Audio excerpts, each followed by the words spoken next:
Aqui estamos nós reunidos no dia do domingo para ouvir a palavra de Deus. E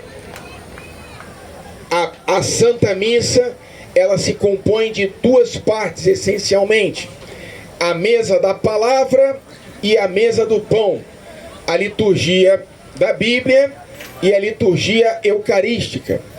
A liturgia da palavra se conclui com essa homilia, que é um comentário do sacerdote ou do diácono sobre a palavra de Deus que foi proclamada. E Jesus Cristo, ele está presente na Santa Missa, tanto no povo que se reúne, porque onde dois ou mais se reúnem em seu nome, Jesus se faz no meio deles.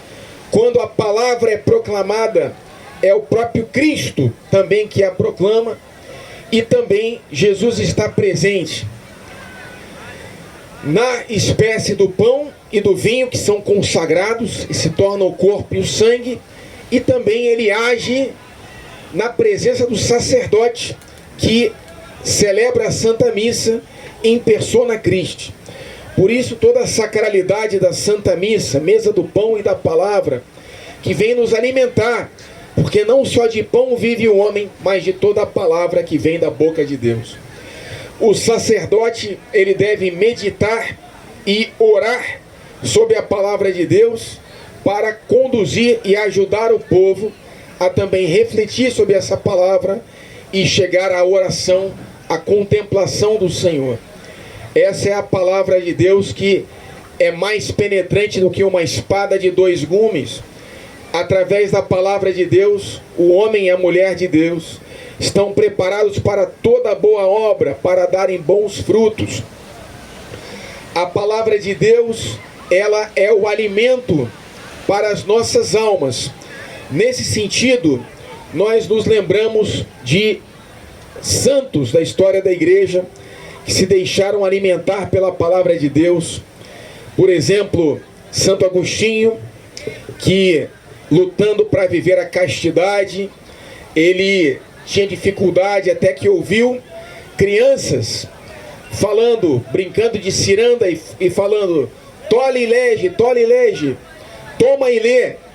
E ele, abrindo a palavra de Deus, caiu nas cartas de São Paulo, os Romanos 13, versículos 13 e 14, que falavam assim: nada de bebedeiras, nada de orgias, nada de glutonarias, revesti-vos de Cristo e sereis uma nova criatura.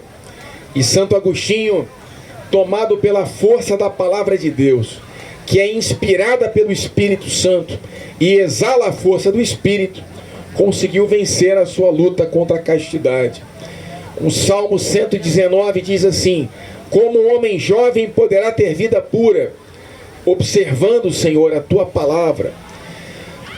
Padre Jonas Abib, fundador da comunidade Canção Nova, que nesse momento enfrenta uma dificuldade com o Ministério Público, que quer laicizar uma fundação da Canção Nova, a Fundação João Paulo II, que é criada da Canção Nova para evangelização e para obras sociais.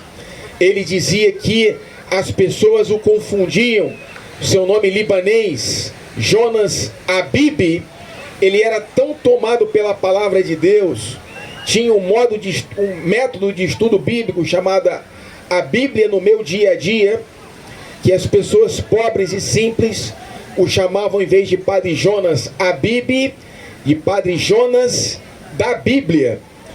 E ele dizia assim, que o homem de Deus, a mulher de Deus, não deve dormir sem ler a palavra de Deus. Ou se você é mais diurno, não deve tomar o café da manhã sem ler a palavra de Deus. A palavra de Deus, diz Nossa Senhora em Medjugorje, deve estar aberta no local central na nossa casa, para ser lida, para ser meditada, para ser refletida. O outro candidato a santo, o venerável Guido Schaffer, ele era totalmente tomado também pela palavra de Deus. Seguiu esse método do Monsenhor Jonas Abib e se tornou um profundo conhecedor da palavra. A carta aos Efésios, que fala sobre a armadura do cristão, recomenda que cada um de nós estejamos empunhando a espada do Espírito, que é a palavra de Deus. Não devemos andar pelo mundo sem essa espada, para combatermos o bom combate da fé, porque o mundo ao nosso redor, o nosso próprio viver, a nossa própria vida, nosso próprio corpo, nossa mente e o demônio vão tentar-nos para nos afastar do caminho. Mas Jesus, ele vence o demônio, vence o mundo, vence a carne através da palavra de Deus. E nós também devemos, portanto, nós que somos de tradição católica, ao contrário do que pensam os protestantes, nossos irmãos separados, nós também somos conduzidos pela palavra de Deus. E a palavra de Deus quer nos conduzir para outro elemento da liturgia de hoje da Bíblia, que é a alegria. O cristão católico, mas o cristão em geral, não é chamado a uma vida triste. As pessoas pensam que ser cristão é uma série de regras e de normas. Isso pode fazer, isso não pode fazer. E aí pensa que o cristianismo é uma religião triste. A gente vê as pessoas indo na missa e saem com o rosto acabrunhado e o semblante entristecido, enquanto o cristianismo é uma fé, é uma religião de alegria, de felicidade. É o que diz aqui a primeira leitura: a alegria do Senhor será a vossa força, alegrai-vos no Senhor. Uma das principais obras do demônio é tentar fazer que você seja uma pessoa triste, que você seja uma pessoa deprimida, para baixo, enquanto Jesus, ele quer te levantar, ele quer te fazer, pelo voo da espiritualidade, da vida de oração, ser uma pessoa alegre, uma pessoa com entusiasmo. A palavra entusiasmo vem do grego entheos, significa estar cheio de Deus dentro de si. E a palavra theos é também nos dirigida no evangelho de hoje. São Lucas, ele diz que ele escreve o seu evangelho, é o terceiro evangelho, para um certo Teófilo.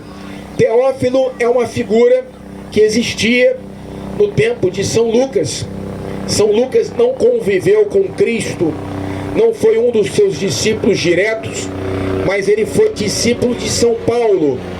Era o médico que era amado, discípulo de São Paulo. E ele escreve para esse Teófilo, que pode ser cada um de nós, porque a palavra Teófilo significa amigo de Deus.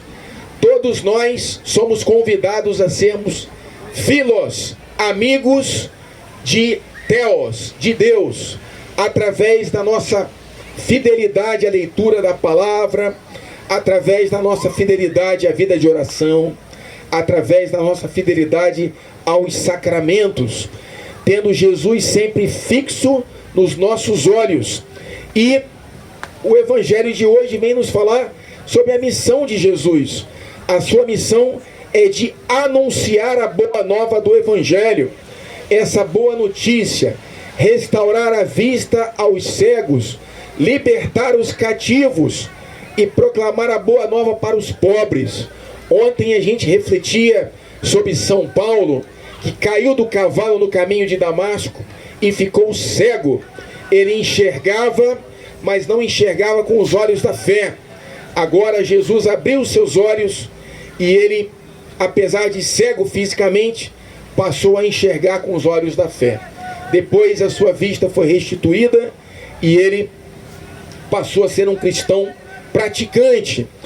E o Senhor Jesus quer fazer a mesma coisa conosco. Quer abrir os olhos dos cegos que vivem a vida sem fé. Quer libertar os cativos que estão na escravidão do pecado. Ele quer restaurar a dignidade aos pobres, porque ele nos chama, como cristãos, a compartilhar da nossa alegria, da nossa fé e de tudo aquilo que nos é supérfluo com o pobre e com o necessitado. Nossa Senhora, ela é um modelo da pessoa que se deixa tomar pela palavra de Deus. Ela diz, diante do anúncio do anjo Gabriel: eis aqui a serva do Senhor, faça-se em mim segundo a vossa palavra. Meu irmão e minha irmã, que nós também, como a Virgem Maria, saibamos ser servos, escravos da palavra de Deus. Deixemos-nos impregnar pela palavra, como o padre Jonas Abib, como o Santo Agostinho, como o venerável Guido Schaeffer. Façamos um compromisso, como é desejo do Santo Padre Papa Francisco, de sermos amigos de Deus através da fidelidade à sua palavra. Porque diz São Jerônimo, ignorar as Escrituras é ignorar o próprio Cristo. Louvado seja nosso Senhor Jesus Cristo. Creio em Deus Pai Todo-Poderoso.